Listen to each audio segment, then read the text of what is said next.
Hello दोस्तों, स्वागत है आप सभी का स्लीपी क्लासेस में। तो आज हम यहाँ पर इंटरनेशनल रिलेशंस का क्वेश्चन डिस्कस करेंगे। तो ये क्वेश्चन देखते हैं, how will India Japan partnership play a key role in the future geopolitical developments in the region.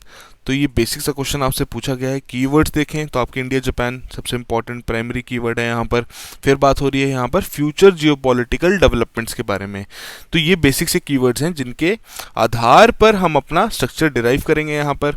तो बेसिकली आप शुरुआत करेंगे इंट्रोडक्शन के साथ, जहाँ पर आप दोनों ही देशों के रिलेशनशिप्स के बारे में बात कर सकते हैं। कोई रिसेंट इवेंट हुआ हो, कोई मीटिंग कंडक्ट हुई हो, या किसी प्रकार का स्ट्रेटेजिक डायलॉग कंडक्ट हुआ हो, आप उसके बारे में बताइए इंट्रोडक्शन में।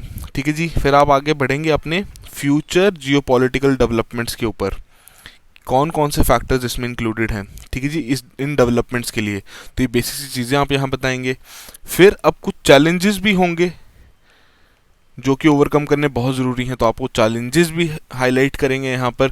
और लास्ट में आप इसे कंक्लूड कर देंगे वे फॉरवर्ड के साथ, जहाँ पर आप इन चैलेंजेस का निवारण बताएंगे, अपने सजेशंस देंगे किस तरीके से चैलेंजेस ओवरकम किए जा सकते हैं। तो आइए आंसर देखते हैं।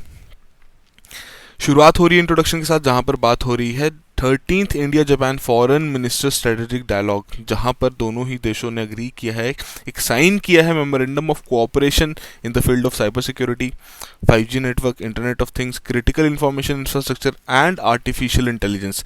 तो ये अगर आप देखें तो एक तरीके से जो फ्यूचर जियोपॉलिटिकल डेवलपमेंट्स हैं, तो उसी से रिलेटेड आपका मेमोरेंडम ऑफ कोऑपरेशन साइन हुआ है। और इसमें आपकी जो फील्ड्स इंक्लूडेड हैं, साइबर सिक्योरिटी हो गया, इंटरनेट ऑफ थिंग्स हो गया, ये आपकी सारी फ्यूचर की ही फील्ड्स हैं। ठीक है जी। तो ये काफ़ी अच्छी स्टार्ट रहेगी। इस तरीके से आप अपने आंसर को शुरू कर सकते हैं। फिर आप बताएंगे किस तरीके से जो फ्यूचर जियोपॉलिटिकल डेवलपमेंट्स हैं वो और ज़्यादा इंप्रूव हो सकती हैं।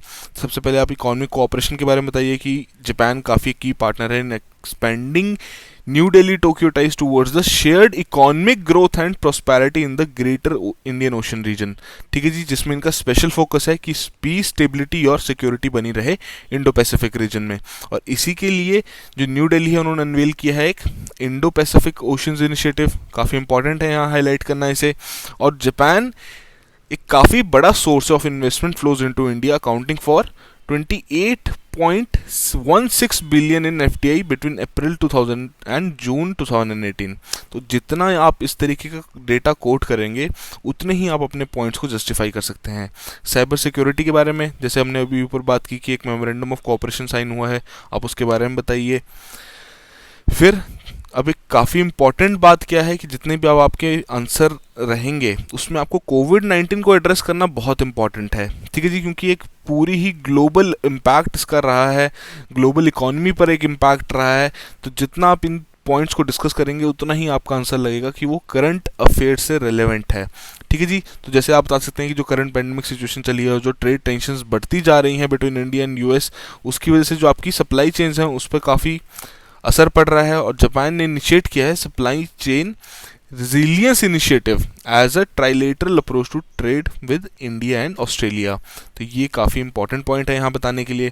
ठीक है जी। फिर आप इंडो पैसिफिक रीजन पर्टिकुलरली उसके बारे में बता सकते हैं कि जो मैरीटाइम सिक्योरिटी का जो एक काफ़ी डेलिकेट नेचर है और जो ट्रेड पर्सपेक्टिव्स हैं और जो इंक्रीजिंग चाइना की प्रेजेंस है इंडो पैसिफिक रीजन में, उसकी वजह से काफ़ी ये हेल्प हुई है इंडिया और जापान को कि वो और ज़्यादा क्लोज आ गए हैं, उनके रिलेशनशिप्स और ज़्यादा स्ट्रेंथन हो गए हैं, क्योंकि दोनों की जो आइडियोलॉजीज़ हैं वो अगेंस्ट चाइनाज़ एक्सपेंशन पॉलिसी है। ठीक है जी। और इसीलिए काफ़ी जॉइंट इनिशिएटिव्स भी रहे हैं इंडिया और जापान के बीच में। वैसे आप बता सकते हैं कि Indo Pacific ocean initiative India द्वारा लॉन्च किया गया था at the East Asia Summit in 2019। फिर कनेक्टिविटी काफ़ी इंपॉर्टेंट पॉइंट है कि Japan lead one of the leading financial donors है to India. It provides official development assistance to India. उसी के चलते it has provided support to India's mega infrastructure projects, जैसे कि आपका दिल्ली मुंबई फ्रेट कॉरिडोर हो गया। ठीक है जी। जो हमारी एक्ट ईस्ट पॉलिसी है इंडिया की, जो कि एम करती है for the development of north east, तो जापान ने प्रॉमिस किए हैं काफ़ी सारे प्रोजेक्ट्स उस एरिया में, जिससे इंडिया को काफ़ी ज़्यादा फ़ायदा होगा। फिर आप India Asia Africa growth corridor के बारे में बता सकते हैं, जो कि 2017 में अनाउंस हुआ था। तो जितने आप इस तरीके के इनिशिएटिव्स बताएंगे उतना ही आप बता सकते हैं कि जो दोनों की फ्यूचर जियोपॉलिटिकल डेवलपमेंट्स हैं वो क्यों वाइटल है इस पर्टिकुलर रीजन के लिए।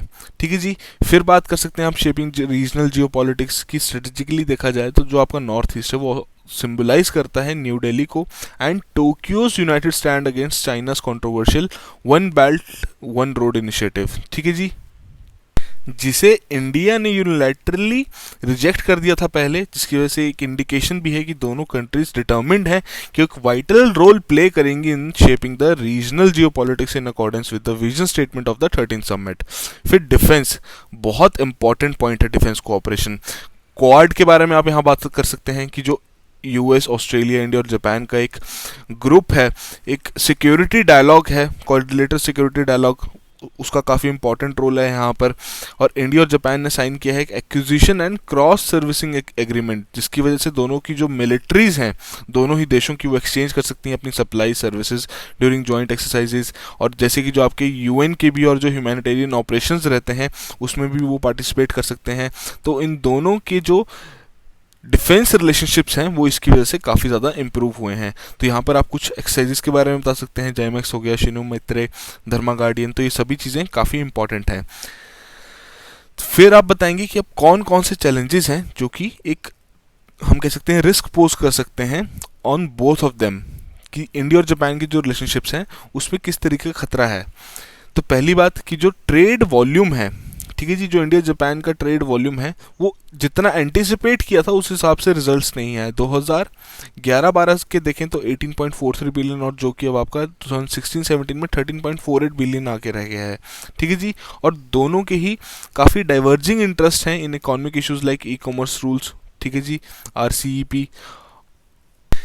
फिर चाइना भी काफ़ी एक मेजर कंसर्न है, क्यों? क्योंकि हालांकि दोनों ही देशों के कन्वर्जिंग इंटरेस्ट हैं इंडिया और जापान के, बट स्टिल जापान का चाइना के साथ ट्रेड 20% से ज़्यादा है।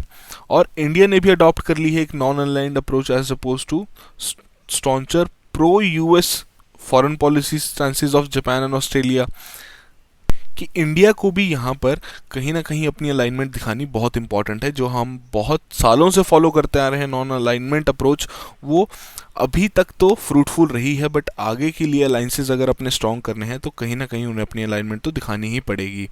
ठीक है जी, अब इसको और अच्छे से जस्टिफाई कैसे कर सकते हैं आपकी इंडिया ब्रिक्स का भी पार्ट है, जिसमें आपकी ब्राज़ील, चाइना, रशिया और साउथ अफ्रीका हैं। ठीक है जी, तो इंडिया ने बेल्ट एंड रोड इनिशिएटिव तो ज्वाइन नहीं किया, but India Asian infrastructure investment bank का मेंबर ज़रूर है। तो यहाँ पर एक बहुत ही कॉन्ट्राडिक्टरी सी अप्रोच है, एक साइड वो क्वाड के भी मेंबर हैं और दूसरी साइड वो ब्रिक्स के भी मेंबर हैं, तो ये काफ़ी एक नेगेटिव रोल प्ले कर सकता है यहाँ पर। फिर आप ये भी बता सकते हैं कि किस तरीके से इंडिया की जो डिफेंस है वो चाहते हैं अपने आर्म्स इंपोर्ट करना, जापान चाहता है अपने आर्म्स को एक्सपोर्ट करना, बट स्टिल कोई ऐसी सिग्निफिकेंट इंप्रूवमेंट नहीं हुई है इस फील्ड से रिलेटेड।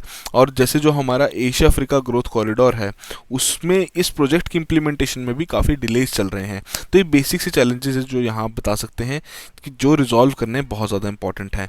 वे फॉरवर्ड में फिर आप यही चीज़ बताएंगे किस तरीके से जो हमारे रिलेशनशिप्स हैं वो और स्ट्रेंथन हो सकते हैं, कि India needs evolving technology from Japan, so more cooperation and collaboration can be beneficial to both countries। ठीक है जी, अब जापान की जो डिजिटल टेक्नोलॉजी है अगर उसका कॉम्बिनेशन हो जाए इंडिया के रॉ मटेरियल और कैपिटल फोर्स के साथ, जो हमारे पास ह्यूमन कैपिटल अवेलेबल है, तो उसकी वजह से काफ़ी एक अच्छा रिलेशनशिप यहाँ इस्टेब्लिश हो सकता है। और जो इंडिया का कॉन्सेप्ट है मेक इन इंडिया का, उसे भी यहाँ बूस्ट मिलेगा।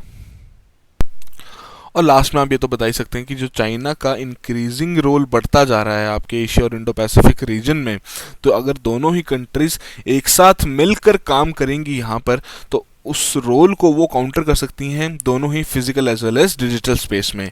तो ये बेसिक सी डिटेल्स थी जो आपको इस क्वेश्चन में बतानी इंपॉर्टेंट थी।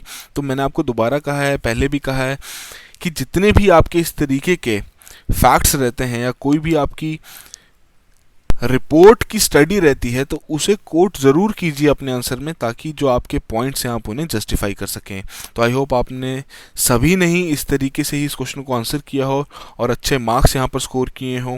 तो इसी तरीके से रेगुलरली अपनी मेन आंसर राइटिंग की प्रैक्टिस करते रहिए। जितनी आप प्रैक्टिस करेंगे उतना ही जो आपका एक क्विक रिएक्शन टाइम होता है, जब आप क्वेश्चन देखते हैं और आपको स्ट्रक्चर तैयार करना होता है, तो जितना आपका ये टाइम कम होता जाएगा उतना ही ज़्यादा टाइम आपको अपना आंसर लिखने के लिए मिलेगा। ठीक है जी, so that will be all the very best.